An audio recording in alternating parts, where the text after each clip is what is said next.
country, I got a neighbor, his name's Joe.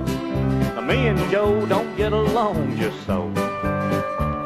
So one day I decided I was gonna fix his clock, and that puny motherfucker never knows. Now old Joe, he grows a garden out behind his house, the prettiest fucking garden you've ever seen. One day I stuck out through the grass and watched his little scroungy ass, and when he got inside, I got real mean. I stomped on his tomatoes, and I pissed on his potatoes, and I shit all over his fucking sugar beets. And then I got my dick real hard and jacked off in that fucker's yard, and got my rocks all over his cabbage leaves. I showed that little fucker, didn't I? Thought I was cutting a big old hog in the ass. Didn't know what was gonna happen next.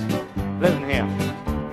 Now I left there tipping like a mouse and made my way back to my house, but when I got there, things were kinda quiet. I heard somebody moan and groan, and I thought, what the hell is going on? And I peeked through the window and I saw a terrible sight. It was Joe and my wife in the bed, and in my wife's ass I saw his head, and I thought, that son of a bitch ain't got no sense. And he never did come up for air, and there amongst the fur and hair, he was having a full-course meal at my expense. Now a time or two he coughed and spit, and my wife screamed and almost shit, and I thought that motherfucker would never stop.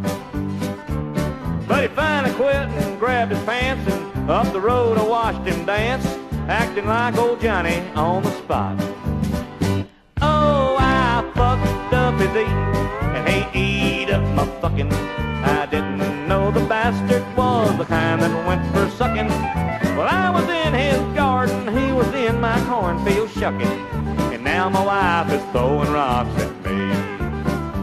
Now the moral of this story is, don't ever pick for shit. You might not know the trouble you'll be starting. Just let your fucking neighbor be and think about what happened to me, and most of all, don't fuck with that man's garden. Oh, I fucked up his eating, and he ate up my fucking. I didn't know the bastard was the kind that went for sucking. Well, I was in his garden, he was in my cornfield shucking.